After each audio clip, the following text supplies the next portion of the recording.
Hi everyone, and welcome to video number 2 on the American West. And this one, ladies and gentlemen, is looking at the Native Americans, the Plains Indians, and how they were organised. That's the key word for this video. Now, we've done the introduction, we've had a look at the whole course. Now it's time to get down to the nitty-gritty. So let's have a quick look at the map again. We saw this in video number 1. We're concentrating on this area, the Great Plains, because that's where these Plains Indians tended to live. It was a very difficult, a very tough place to try and survive, ladies and gentlemen. At the start of our course, 1835, the Plains Indians tribes, these were really the only people on the Great Plains. White settlers in America tended to be down this east coast. Later on, through the 1840s, they crossed across the Great Plains, heading for Oregon or California, as we will see in some of the later videos. So why are we having a look at the Plains Indians? They're the only people, remember, in this part of America. I've already mentioned it was a tough place to survive. Sometimes it was referred to by the white settlers as the Great American Desert. Well, when the settlers begin to come into contact with the Plains Indians, for various reasons, the contact becomes conflict and they start fighting with these tribes of Plains Indians. Now, you will have to be able to explain and understand why this conflict took place. It's a huge part of this course. If we're going to be able to do that, we've got to understand the Plains Indians, their way of life, their beliefs, how they survived, and their organisation. That's why we're starting with the Plains Indians, ladies and gentlemen. Now, have any of you seen, it's a great film, ladies and gentlemen, I'm making no bones about that. If you haven't seen this film, I thoroughly recommend it. The film is Chicken Run. Way! Now I hear you ask, what's Chicken Run got to do with the Native Americans? Well, we come back to that key word, organised. For those of you who haven't seen the film, basically there's a couple, Mr. and Mrs. Tweedy, and they want to make chicken pies and make lots of money. And Mr. Tweedy's a bit suspicious, and he says, those chickens are up to something. They're organised. I know it. They're organised. Now, it's exactly the same for the tribes who lived on the Great Plains. The Native American tribes, the Plains Indians, because it was so difficult to survive in this territory, they too had to have quite good, or indeed very good, organisation. So we need to think, how were they organised? Well, first of all, you've got to be clear in your heads that when we talk about the Plains Indians, we are not talking about one group of people. No, there were many, many different tribes. Now, let's go back. You'll see here, I've put on some, not all, some of the key tribes in the north of the Great Plains. We have the Blackfoot tribe, we have the Cheyenne tribe, and we have possibly the largest group of all. So large, in fact, that sometimes it wasn't called a tribe, it was called a nation, the Sioux Nation. We will study them a lot in the later videos. So there's 3 of the main northern tribes. In the center here, we have more different tribes. The Arapaho, the Pawnee, the Kiowa. Then down the south, down towards here, down towards Texas, this area, we have 2 very more famous tribes, the Apache and also the Comanche. Now, these tribes were different. Sometimes they cooperated, Sometimes they would fight each other to try to survive. Many of the tribes were different sizes. Maybe across the whole of the plains, who knows, maybe 1 million, 2 million, maybe slightly more. But they were all divided into their tribes. Equally, the tribes themselves were also subdivided down into what we can call bands. Now, as we'll see in later videos, the Plains Indians could not live together in huge numbers. It was impossible for them. For a start, they didn't have what we would call city living, urban living. They didn't live in cities for reasons that I'll explain in the next video. They tended to move around a lot, so they couldn't live in huge numbers together. These bands, these smaller groups, were often family related, interrelated. Now, some of them might be several hundred in size. Some of them may well be smaller, like 100 or 200. Some would be even smaller than that, 20 or 50, living, working, travelling, cooperating together. So we've got the nation at the top, we've got the tribes, and then we've got the subdivision called bands. Now, the tribes, the sub-tribes, the bands were led by chiefs. I'm sure you may have heard of that. And they also had what were known as council advisors. As we'll see, living on the Great Plains was difficult, therefore they all tried to contribute in the tribe. Everybody would be allowed to speak. Everybody would give their opinion in a council. So there were chiefs making the decisions for key areas, and there were council advisors. Everyone in the band would work together. They would cooperate, they would organise to make sure that the group, whether that be the band, the tribe, or the nation, actually survived on the Great Plains, open brackets, the Great American Desert, close brackets. Now, these bands would meet together. They would travel and meet up. For example, you might maybe once a week or 2 or 3 times a week, or your tutor groups or your year groups might have an assembly where you meet together for important decisions and announcements to be told to you. The bands would meet together in what they called tribal meetings. Sometimes it was very regularly, maybe every 2 or 3, 4 weeks. Sometimes less frequently, maybe once a year, where all the sub-tribes would get together. So why would they have these tribal meetings? Have you got any ideas? Tribal meetings. What are they going to be discussing, ladies and gentlemen?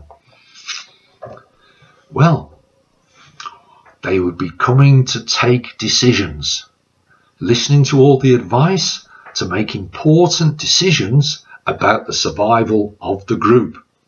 For example, should they move? When should they move? Where should they move? Should they fight? Should they make peace? Should they talk about making friendship and alliance with a different tribe? Maybe who to marry? These key important decisions would be taken at the tribal meetings, an important part of their organisation. Now, I've already used the word chief. As part of the organisation, the chief, the role of the chiefs, was very important. Now, the chiefs were always men. But do not make the mistake, ladies and gentlemen, of thinking that the Plains Indian society was a sexist society, because it was not. Women were treated with respect. Women were treated as equals.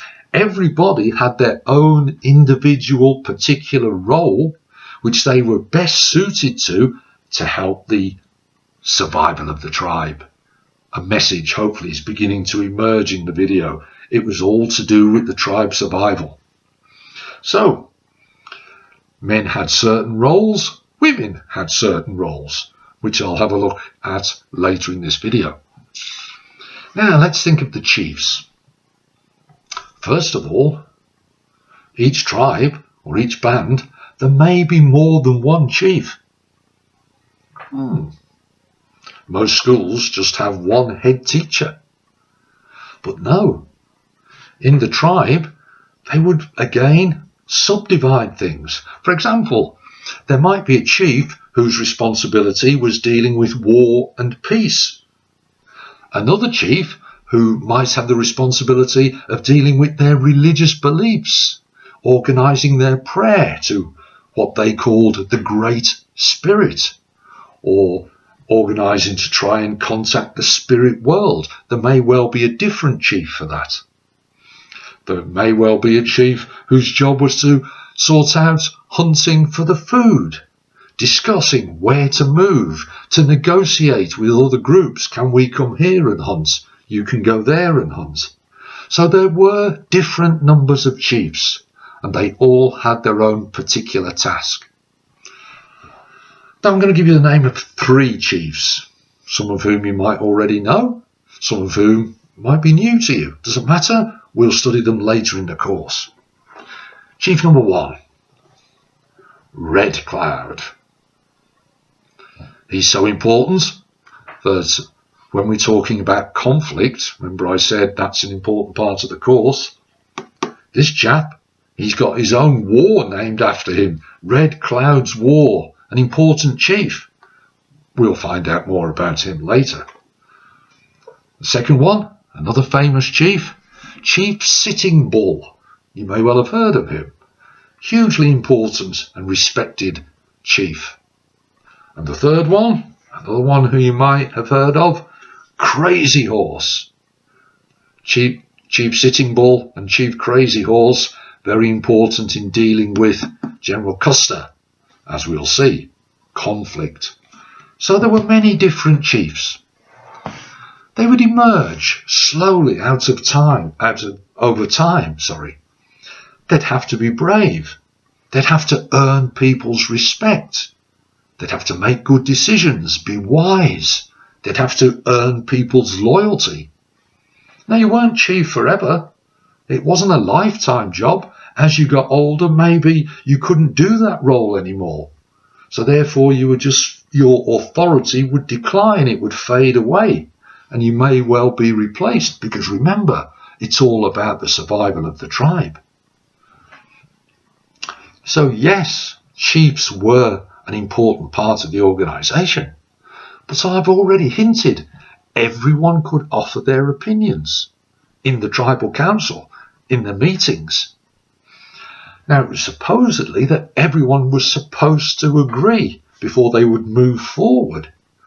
But people were allowed to make their own decisions, and some decided not to follow the chief. So that's the way the Indians, the Plains Indians, the Native Americans are trying to organise. Remember I said there's more than one chief? Remember I said people didn't always have to follow the chief? That is going to possibly cause some troubles later on, because when the settlers come into contact with these Plains Indians tribes, who do they talk to? Who is the leader? Who is the chief? Is it one? No. Which one do they talk to? So there's a consequence there of possibly a misunderstanding between the Plains Indians and the settlers. Think about that for later. Final bit, just at the end, ladies and gentlemen. I mentioned earlier the different roles in the organisation of the tribe. Men, fighting, hunting. What they hunted, we'll look at in the next video. Women, in charge of the living arrangements, the houses that they called teepees, clothing, food, preparing the food. It was a hugely important and difficult task. Everyone had the responsibility to look after the children in the tribe. The elderly, they were respected. People would seek their advice because they were considered to have great wisdom due to their experience. One thing though about the survival of the tribe, remember I said how important it was. The elderly, if the tribe was moving and the elderly could not keep up, sometimes the elderly would be left or asked to be left. Leave me, I'm delaying the tribe, I'm upsetting the chances of the tribe's survival. Leave me. That's the key thing. It was the tribe all the time. Another thing about the organisation. Some of the Plains Indians tribes practice what we call polygamy. And that basically is a posh word for one man having more than one wife, 2 or 3 wives. Why would that be? Any ideas? Well, it's to do, of course, with the way of life. If the men are fighting, there's a higher chance of them dying, so therefore there may well be more women than men. So if one man marries one woman all the way through the tribe, there may well be 10 women with no one. Well, that's not good for the survival of the tribe, because they could be having babies to keep the tribe's numbers, population rising. So therefore they got round that by having one man having 2, 3, etc. wives. That explains that. The survival of the group was of paramount importance. Last thing, I've mentioned conflict. I'll talk more about it in later videos. But again, organisation. There were in the tribes or the sub-tribes, the bands, there were warrior societies. If you like, a brotherhood of the best fighters or the best hunters. They often had great names. Okay, strong hearts. One particular group was called the last child. Now the youngest. Why would they have a group of all the youngest men? Because they thought they've got older brothers and they want to impress them, so they'll be the best hunters or the best fighters. So we see there's loads of ways that the Plains Indians organise. Poor old Mr. Tweedy, he'd have been well impressed. Those Plains Indians were organised because they had to be to try and survive on the Great Plains. So, organisation, done, tick. Next video, again, we're sticking with the Plains Indians tribes and we're going to be studying their beliefs and how they actually did survive on the plains. Hope it's been useful. See you soon. All the best now.